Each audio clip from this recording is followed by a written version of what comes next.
At least, this is the plan of the club. Hey guys, welcome back to the channel. Fabrizio Romano here as always to keep you posted on the transfer market. Today guys, we touch on Riccardo Calafiori, but also on the situations of other players, including Joshua Kimmich, Federico Chiesa, and more, but also Matthijs de Ligt, Olise, many things to mention. Let's jump into it together.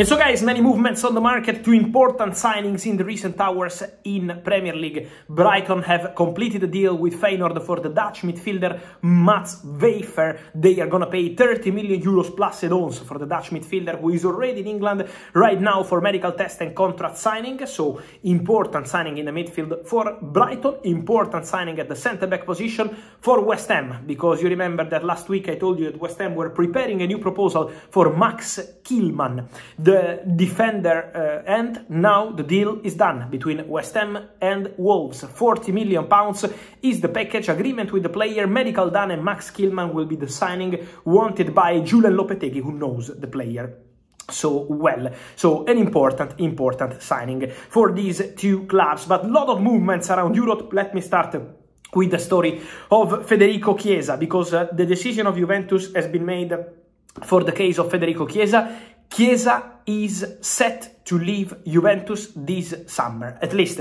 this is the plan of the club. Juventus want to sell Federico Chiesa.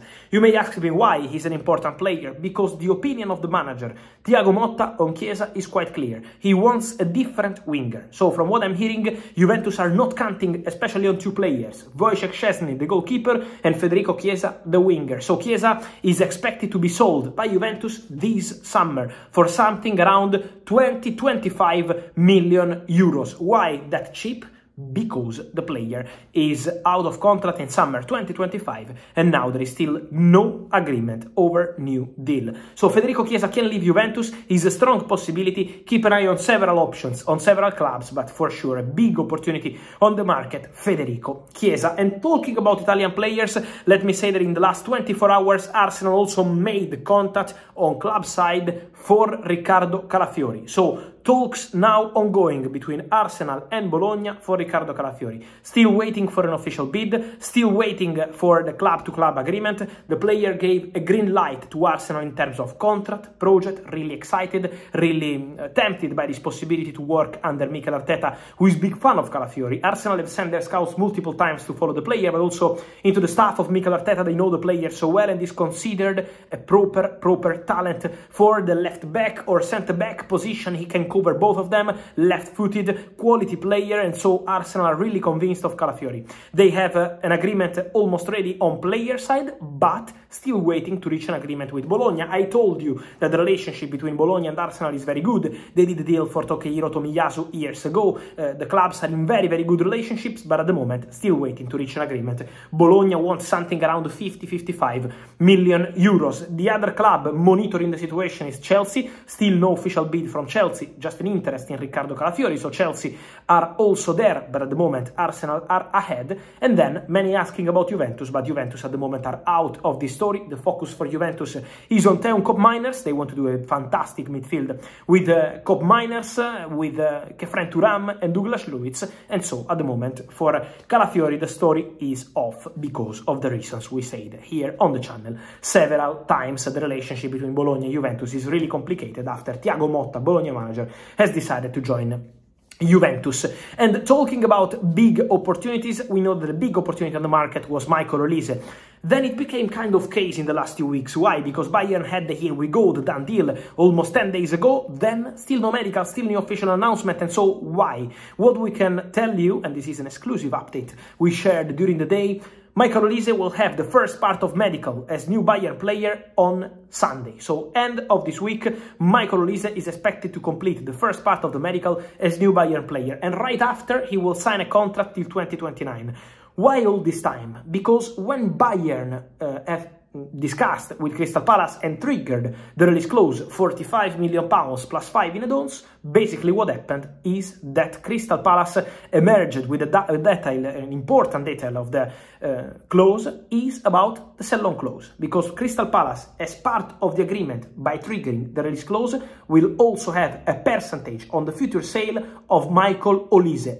understood to be around 10 and 15%. So this is why Olise is going to be a big topic for sure for Bayern, because the deal is done. They are very happy with the player, but the issue to resolve was that one. So now everything is okay between Bayern and Palace, waiting to exchange the documents, waiting to sign, waiting to complete the medical. So we still wait for the formal part, but now there is the medical booklet for Michael Olise. We had reports of clubs trying to hijack the deal. What I'm told is that they knew that was impossible. The player wanted to go to Bayern, the full focus was on Bayern, so till now was impossible. Then let's wait for Olise to sign for Bayern, because we never know what happens in the market. But till today, the problem was not other clubs trying to hijack, but the problem was between Bayern and Palace on the sell-on clause. Now the problem has been resolved, let's wait for the final steps, and then Olise should be a new Bayern player really, really soon. And mentioning other opportunities and mentioning other players, guys, let me say on Matthijs de Ligt that the contacts between Manchester United and